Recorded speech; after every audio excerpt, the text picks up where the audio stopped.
Good morning students, welcome to learners hub. आज हमने start करना है हमारा चैप्टर नंबर 2 क्लास 11th की बायोलॉजी का बायोलॉजिकल क्लासिफिकेशन। तो चलिए शुरू करते हैं। तो सबसे पहले हम ये देखेंगे कि ये बायोलॉजिकल क्लासिफिकेशन आखिर है क्या। Biological classification is the scientific procedure of arranging organisms into a hierarchical series of groups and subgroups on the basis of their similarities and dissimilarities। तो क्या कह रहा है वो कि बायोलॉजिकल क्लासिफिकेशन किस में, बायोलॉजी में क्या है, एक साइंटिफिक प्रोसीजर जो साइंटिस्ट करते हैं किसके लिए, ऑर्गेनिजम्स को अरेंज करने के लिए, किस में, एक हायरार्की में, एक ग्रुप बनाकर, जिसमें कि हम क्या करेंगे इसमें बेसिकली कुछ ऑर्गेनिजम्स, हम सभी ऑर्गेनिजम्स को लेकर उनको अरेंज करेंगे। अरेंज कैसे करेंगे, जैसे कि उसमें एक ग्रुप बना देंगे, उसके अंदर कुछ सब ग्रुप्स बना देंगे। इस तरह हम ऑर्गेनिजम्स को क्या करेंगे, अरेंज करेंगे। किसके आधार पर, उनकी सिमिलैरिटीज़ और डिसिमिलैरिटीज़ में। अगर उनके पास सिमिलैरिटीज़ है दो ऑर्गेनिजम्स में तो हम उनको एक साथ रख देंगे। अगर दोनों में अलग अलग डिसिमिलैरिटीज़ हैं, अगर दोनों दूसरे से अलग हैं तो उनको हम अलग अलग ग्रुप्स में रख देंगे। ये थी हमारी बायोलॉजिकल क्लासिफिकेशन।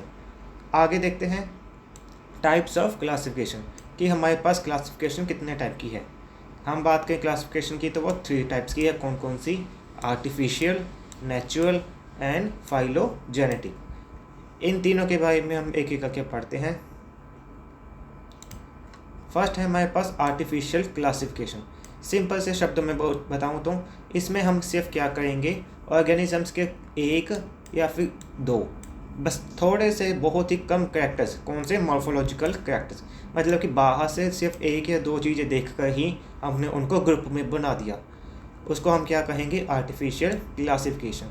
एक बार फिर समझिए, हमने इसमें क्या किया, ऑर्गेनिजम्स के एक या एक से ज़्यादा कितने, 2 या 3, बस इससे ज़्यादा नहीं, एक या एक से ज़्यादा यानी 2 या 3, उसके बाहर कैरेक्टर्स को देखकर, बाहर से देखकर उसको हमने ग्रुप्स में बना दिया।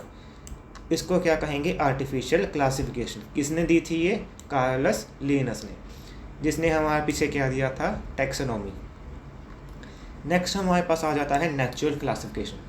नेचुरल और आर्टिफिशियल में फ़र्क इतना है कि आर्टिफिशियल में हम सिर्फ एक या दो देखते हैं मॉर्फोलॉजिकल कैरेक्टर्स, पर नेचुरल में हम काफ़ी सारे large amount of external characters, बहुत सारे बाहरले कैरेक्टर्स हम देखते हैं कि उसकी आंखें कैसी हैं, उसका शरीर कैसा है, बहुत सारे कैरेक्टर्स को हम देखेंगे और उसके आधार पर हम इसको ग्रुप्स में बांटेंगे।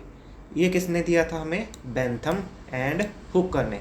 इन दोनों ने हमें ये कौन सा सिस्टम दिया था, नेचुरल क्लासिफिकेशन का। थर्ड है हमारे पास फाइलोजेनेटिक क्लासिफिकेशन। फाइलोजेनेटिक सिंपल सी है, इसमें हम किसके आधार पर देखेंगे कि एवोल्यूशनरी रिलेशनशिप, कि कैसे उनका एवोल्यूशन हुआ है।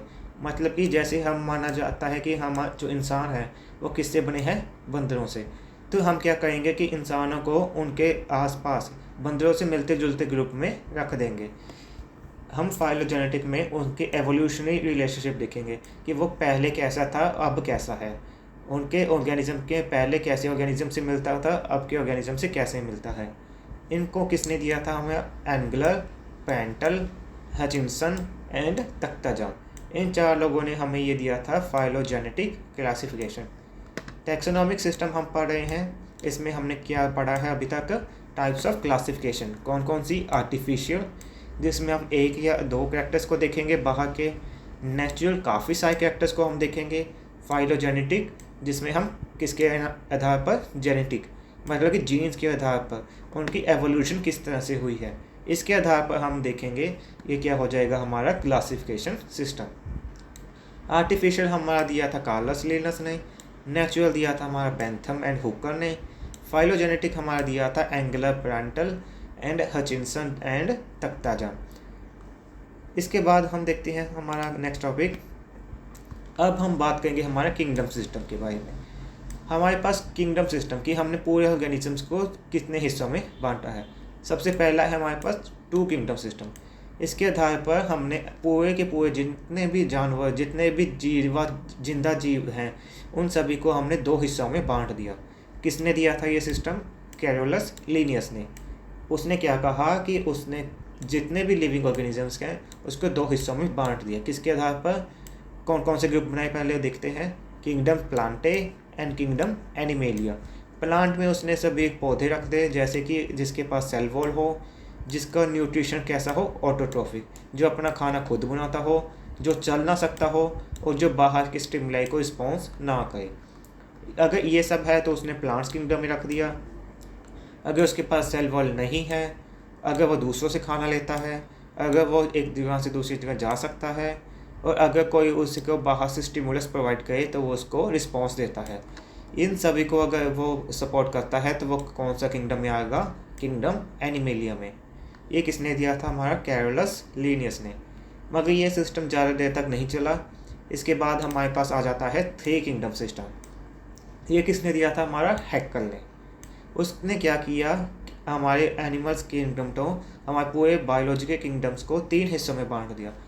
एनिमेलिया और प्लांट तो हमारे पास था ही, उसने एक और नवा ऐड कर दिया। कौन सा? प्रोटिस्टा। एनिमल्स में उसने एनिमल्स रख दिए, प्लांट्स में उसने प्लांट्स रख दिए और प्रोटिस्टा में उसने छोटे छोटे माइक्रो ऑर्गेनिजम्स रख दिए, जैसे कि ये हमारे पास यूग्लिना या एमीबा है।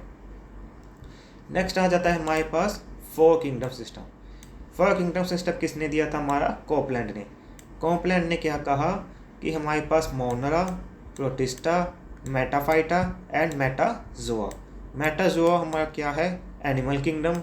मेटाफाइटा क्या था? हमारा प्लांट किंगडम। प्रोटिस्टा हमारा प्रोटिस्टा ही है। ये तीनों हमारे क्या है? 3 किंगडम सिस्टम के हिस्सा। नया कौन सा बांट दिया उसने?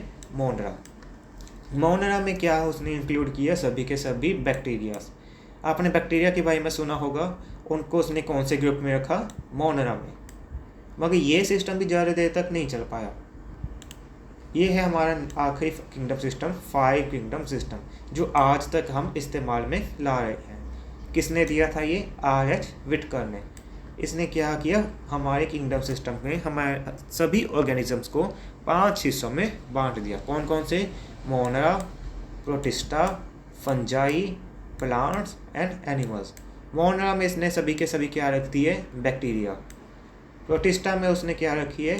Protozoans and algae. फंजाई में उसने क्या रखा? हमारा मशरूम्स, ईस्ट और मोल्ड। प्लांट्स में उसने सभी के सभी प्लांट्स रख दिए और एनिमल्स में उसमें सभी एनिमल्स रख दिए। ये था हमारा 5 किंगडम सिस्टम। एक बार फिर से देख लीजिए। किंगडम सिस्टम सबसे पहले हमारे पास आया था 2 हिस्सों में बंटकर, 2 किंगडम सिस्टम, जिसमें सभी जीवित जिंदा जीवों को 2 हिस्सों में बांट दिया। Plant kingdom, animalia kingdom. Plant जो मूव नहीं कर सकते, जिनके पास सेल वॉल है, जो अपना खाना खुद बनाते हैं, और एनिमल जो खुद खाना नहीं बनाते, जो एक जगह से दूसरी जगह जा सकें, जिनके पास सेल वॉल नहीं है। किसने दिया था? कैरोलस लीनियस ने। 3 किंगडम सिस्टम जिसने दिया था वो था हैक्कल। उसने एनिमेलिया प्लांट के अलावा एक नया ग्रुप बना दिया प्रोटिस्टा का। इसके बाद आ जाता है हमारा 4 किंगडम सिस्टम। कोपलैंड ने दिया था हमें। कोपलैंड ने एक और नया ग्रुप बना दिया। कौन सा? मोनरा, जिसमें उसने बैक्टीरिया को शामिल किया।